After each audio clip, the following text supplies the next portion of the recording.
Sunday, the 31st of July 2011, coming to you from the living room today. Welcome to today's United Kingdom Talk. My name's Chris Reardon. Now, don't forget, do join us for our quiz tonight if you're in the Hammersmith area of London. Sunday night quiz tonight, being a Sunday, at 7 o'clock, okay? Nice big prize of a £50 bar tab. How about, how good's that? It's all right, isn't it? £50 bar tab to be won tonight. Cost you only £1 to enter. So once again, that's the quiz tonight at Belushi's in Hammersmith every Sunday night from 7 p.m. right the way through until 10 p.m. All right? Don't lose out. If you're there, come and have a go. Don't think it's all serious either. You know, I've seen quiz nights, some old bloke in a suit with glasses sits at a table, it's all so serious. Listen, if it's me doing it, it's not going to be serious, all right? So where is it? Belushi's, yes. Sunday nights, yes. 7 o'clock, yes. Hammersmith Broadway, okay? See you there tonight if you're coming along. And if you've never spoken to me before and you come, say, oh, hello, I'm so-and-so. And I will look after you the best I can. I really will. Not a very, a rather successful day on Friday. You know my solar panels?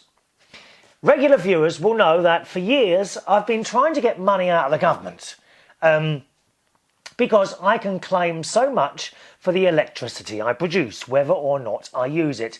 Well, I have done it at last. It's taken me 4 years and I'm getting my first payment of £100. What do you mean that much? It is a lot of money. Some people don't. Do you know, some people now don't class £100 as a lot of money. I do.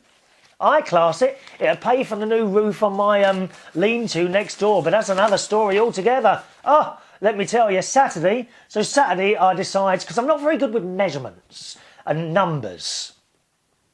So I've measured the roof of where the shed is, where the one is at the moment. It's like corrugated plastic stuff. So I'd measured that. And for some, I don't know, I'm a bit dyslexic with numbers. I really am, seriously. So I've done that. I've then gone down to Sainsbury's Homebase and I found the roofing material I wanted to use, which is like a black bitumen corrugated stuff. They don't do in the length that I want, so you'd have to do 2 lengths, and I thought, I can't be bothered with all that, you know, I have to go cut 2 bits there. So I then decided to have the larger plastic corrugated things. So this man came over and assisted me, and then I went to the desk and I was about to order it, and they were charging £30 delivery charge. I thought that was a bit much. £30 delivery charge for like 10 bits of plastic. Now, the actual cost of the items was about £100. Okay? And to have another third of that chucked on the top, that sounded a bit much to me. So I came away from there without buying anything. I then went into Wickes here in Bracknell. And first of all, I came across a young man who was very, very helpful. He came across to the section, and in the end, we decided to buy the mini corrugated, which is exactly the same what's on the roof now, and some nails and bits and pieces. And I said, "Do you deliver?" "Yes, it's," and I can't remember what he said. I think it was a £20 or £25 delivery charge, but the actual cost of the item itself was cheaper anyway. So I thought, oh well, I'll swallow this and go and pay it. Went to the customer service desk, ready to make this order. I must have stood there 10 to 15 minutes, honestly. And, you know, you don't mind so much if every now and again someone looks up from what they're doing and says, "Sorry to keep you waiting, won't be a moment." Or they call someone else. Well, none of this happened. Okay, so I'm waiting patiently, waiting patiently, waiting patiently. And then someone else came, and he was dealing with a customer, but there was no one else, there didn't seem to be anyone else around. So another customer came in and shouted across, "Can we bring these back, please, mate?" "Oh, yeah, what have you got?" And immediately went over and served them. At that point, I put my stuff down and I walked out the door. I hate it. I hate bad service in shops. So I kind of thumbs up there for the lad who helped me decide what I wanted to buy, and a thumbs down for the customer services desk who didn't serve me quickly enough and didn't bother telling me thank you for waiting or anything like that. It does annoy me, that. So I ended up with nothing. So I'm going to have to try and order it all online. Fortunately, I've got the measurements and I know what the sort of stuff is now because of the boy in Wickes helped me. So I can go online and buy it. But I'll probably try B&Q actually. The service in B&Q is rather good. All right, so that's my weekend. I did 90 lengths in the swimming pool on Friday. Very pleased with it. I'm actually doing 80 most of the time, 80 lengths up and down the swimming pool. I'm up to 90 lengths. I don't think I'll keep up 90 lengths simply because it's just, you know, it's all time in the day, isn't it? All takes a while. Now, I found in my shed, the last sort of things I've found, another box of records, and check these out. Look what I've got here. I don't know if it's going to be worth anything. First of all, the 12-inch original Neighboutrs record, written by Barry Crocker. I'm holding this up to the camera. I'm sorry if you're listening on the radio or a podcast, but you have there a picture of all the original characters there, including my favourite one. Now, where is she? Oh, it was a spider on my camera then. 1 minute, where is she? Is she there? There she is. My favourite character, who's sadly no longer with us, Helen Daniels. Okay, you can see a couple of bits of something on that picture, actually, like I think it's a leaf of some sort. I'll just scratch that off a bit. Where is Helen Daniels? Oh, she's got it right across her face, hasn't she? I'll probably damage that. So that's quite nice. There we are, a picture of Barry Crocker on the back there, who wrote the original theme. So 12-inch original there. I've also found a picture cover disc. Chesney Hawkes, I am the one and only.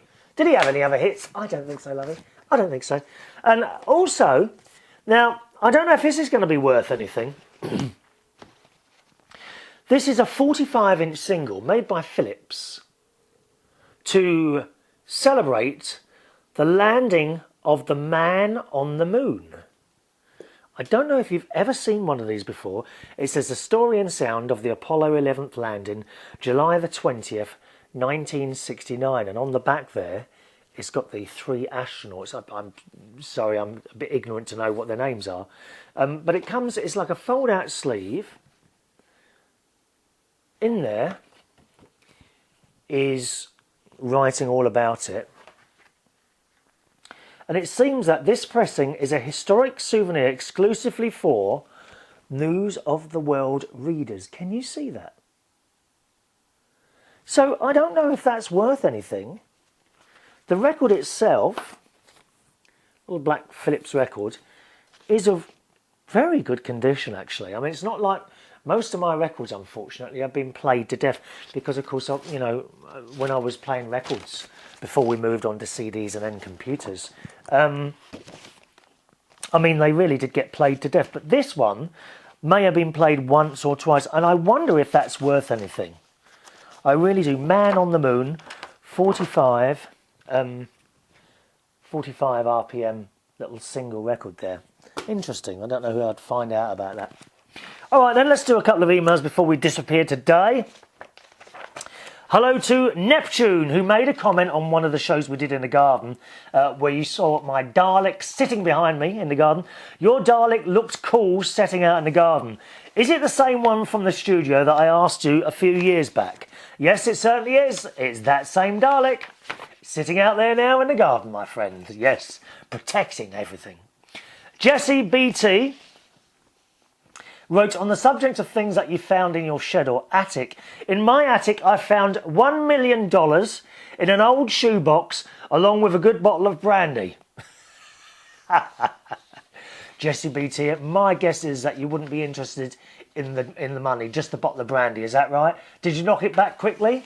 Can I have some of your $1 million? Yeah, because if I hadn't told you to look in your shed, you wouldn't have found that. So I think I deserve half of that. $500 million, please. Send it through. Thank you. Hello to Zach in Australia. He rather cheekily asks, you were talking about people that have mentioned to you that you snore. How do these, and he puts in inverted commas, other people you mentioned in one of your shows know that you snore? Just curious. Because they have slept in the same room as me. some of them in the same bed. Okay? All right? There you are. There's your answer.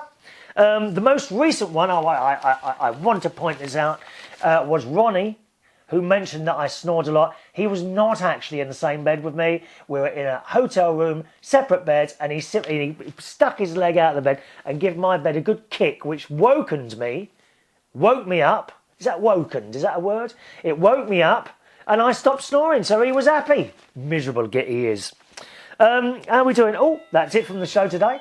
Thanks for watching and listening. I'll see you on the next one. Do join in on the email. My email address is chris@unitedkingdomtalk.co.uk. I do hope see some of you come down for the quiz tonight. Once again, Belushi's tonight, 7 o'clock Sunday night for the big quiz. £50 bar tub as a prize. See you on the next show. Bye-bye.